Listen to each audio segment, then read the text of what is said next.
স্বল্পকাল পরেই হরিপ্রসন্ন কর্মত্যাগ করিয়া আলমবাজার মঠে গুরুভ্রাতাদের সহিত মিলিত হইলেন। মাতার ভরণ পোষণের স্থায়ী ব্যবস্থা ও কনিষ্ঠ ভ্রাতার পাঠের ব্যয় নির্বাহের জন্য তাকে এতদিন চাকরি করতে হইয়াছিল। এই সময় এই দুই প্রয়োজনে অনুরূপ অর্থ সঞ্চিত হওয়ায় তিনি সাংসারিক কর্তব্যভার হইতে মুক্ত হইলেন। আলমবাজার মঠে তিনি অতি নম্র ও দীন ব্রহ্মচারী বেশে থাকিতেন। হঠাৎ দেখিলে কেহই মনে করিতে পারিতেন না ইনি একদা উচ্চ রাজকর্মচারী পদে অধিষ্ঠিত ছিলেন। মঠের আবশ্যকীয় কর্মসমাপনান্তে তিনি নিজের ঘরে নিবিষ্ট মনে ধ্যানে মগ্ন থাকিতেন। 1897 অব্দে স্বদেশ প্রত্যাগত আচার্য স্বামী বিবেকানন্দ যখন উত্তর পশ্চিমাঞ্চলে ভ্রমণ করিতেছিলেন, তখন হরিপ্রসন্ন মহারাজ তাহার আহ্বানে তাহার সহিত মিলিত হইয়া দেরাদুন রাজপুতানা প্রভৃতি স্থানে গমন করেন। অতঃপর মঠের প্রত্যাবর্তনে কিয়ৎকাল পরে স্বামীজির নির্দেশানুসারে তিনি শ্রী শ্রী ঠাকুরের সম্মুখে যথাবিধি সন্ন্যাস গ্রহণ পূর্বক বিজ্ঞানানন্দ নামে পরিচিত হন। আলমবাজার হইতে মঠ বেলুড়ে নীলাম্বরবাবুর বাগানে স্থানান্তরিত হইলে স্বামী বিজ্ঞানানন্দ তথা আগমনপূর্বক স্বামীজির আদেশে মঠের জন্য কৃত ভূমিতে গৃহ নির্মাণকার্যভার গ্রহণ করেন। এই জন্য তাহাকে জমির মাপ বা বাড়ির নকশা, আনুমানিক ব্যয় পরিমাণ নির্ধারণ ইত্যাদি সমস্ত কার্যেই স্বহস্তে করিতে হইত। অতএব গল্পগুজবে বড় একটা সময় পেতেন না, আর তিনি উহা ভালোই বাসিতেন না। নীলাম্বরবাবু বাটীতে যৌবনকালে তাহার জননী তাহাকে দেখিতে আসিলে শিশুপ্রায় সরল বিজ্ঞান মহারাজ বড়ই বিব্রত হইয়া ভাবিতে লাগিলেন, এই অভিনব পরিবেশের মধ্যে মা না জানি কি একটা কাণ্ড করিয়া ফেলিবেন। কাজেই আত্মগোপনই কর্তব্য বলিয়া স্থির করিলেন। এই আত্মরক্ষার প্রচেষ্টা সহিত মাতার প্রতি শৈশবোচিত ভয় ও শ্রদ্ধা মিশ্রিত হইয়া স্বামী বিজ্ঞানানন্দ চরিত্রকে সেদিন গুরুভ্রাতাদের নিকট বড়ই চিত্তাকর্ষক করিয়া তুলিয়াছিল।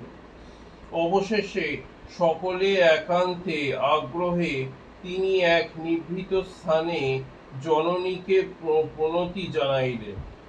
স্বামীজিকে তিনি যেমন ভালোবাসিতেন তেমনি ভয়ও করিতেন। স্বামীজিকে বিরক্ত দেখিলে তিনি নিকটে না যাইয়া দূরে দূরে থাকিতেন। আহ্বান করিলে বলিতেন, একদিন মশাই কাজে খুব ব্যস্ত আছি, পরে আসব। এখন মশাই কাজে খুব ব্যস্ত আছি, পরে আসব।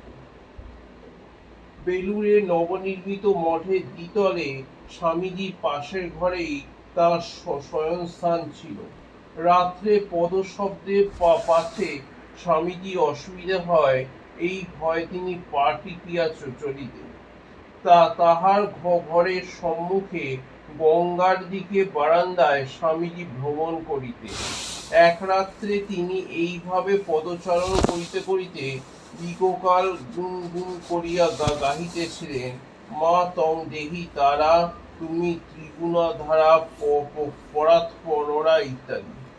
এই সকল স্মৃতি বিজ্ঞান মহারাজের মনে এতই জাগরূক ছিল যে পরবর্তীকালে তিনি ওই স্থানগুলি স্বামীজি উপস্থিতি ভাব অনুভব করিয়া বলিতেন, স্বামীজি এখনো তার ঘরে আছেন।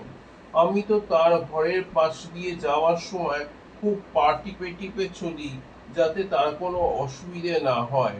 আর তার ঘরের দিকে বড় একটা তাকাইনে পাছে চোখাচুকি হয়ে যায়। এমনই কৌতূহলী কেন শ্রোতা যদি প্রশ্ন করিতেন, এখনো স্বামীজিকে দেখতে পান? তো তবে নিঃসন্দিগ্ধ উত্তর আসিত, তিনি রয়েছেন, আর দেখতে পাবো না? এইরূপ দৃঢ় বিশ্বাসের পশ্চাতে ছিল আরো বড় অনুভূতি। এক রাতে তিনি উঠিয়া দেখিলেন যেন স্বামীজির কক্ষে আলো জ্বলিতেছে। প্রথমে তাহার মনে হইল হয়তো স্বামীজি নিশীথে অধ্যয়নাদি করিতেছেন। ঔৎসুক্যবশত দ্বারের মধ্যে দিয়ে অভ্যন্তরে দৃষ্টিপাত পূর্বক তিনি দেখিলেন স্বামীজি ধ্যানস্থ, আর তারই অঙ্গের অভয় কক্ষ উদ্ভাসিত। আরেকটি ঘটনার কথা তিনি বলিয়াছিলেন, স্বামীজি বিজ্ঞানানন্দে ঐকান্তিক পরিশ্রম ও স্থাপত্য কৌশলে মঠের মূল বাটি ও পূজাগৃহ সমস্ত সমাপ্ত হইলে তাহার প্রস্তাবে স্বামীজি গঙ্গার ধারে পোস্তা নির্মাণের ব্যবস্থা করিতে বলিলেন।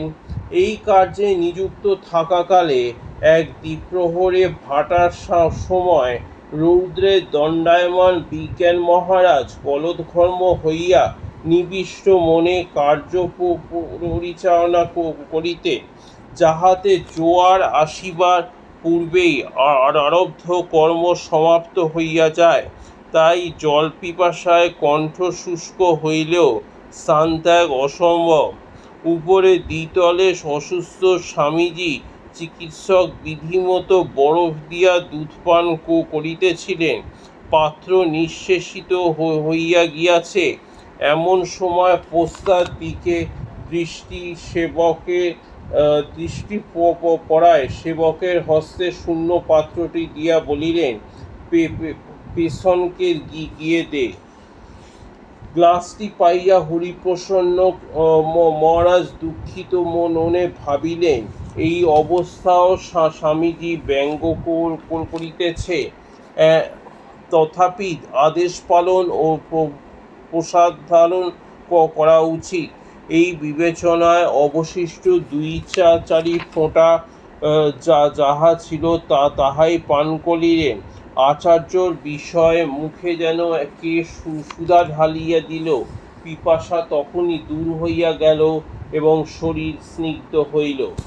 বিজ্ঞান মহারাজ শ্রী মায়ের মহিমার প্রথমে অত অনুভব করেন নাই। স্বামীজির নিকট উহা শিক্ষা করেন। ঘটনাটি তিনি নিজেই বর্ণনা করিয়াছেন। আমি শ্রী মায়ের কাছে বেশি যেতাম না। তা স্বামীজি কি করে জানতে পারেন? একদিন তিনি আমাকে জিজ্ঞাসা করলেন, মাকে প্রণাম করতে গিয়েছিল? আমি বললাম, না মশাই। স্বামীজি বললেন, এক্ষুনি যাও, প্রণাম করে এসো। আমি তাকে প্রণাম করতে চললাম।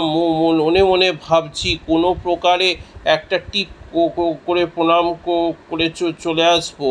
মাকে প্রণাম করে উঠতেই স্বামীজি পেছন থেকে বললেন, সে কি পেছন, সাষ্টাঙ্গ করে প্রণাম করো, মা যে সাক্ষাৎ জগদম্বা।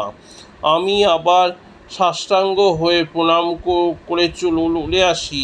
আমি কিছু ভাবতেই পারিনি যে স্বামীজি আবার পেছনে পেছনে আসবেন।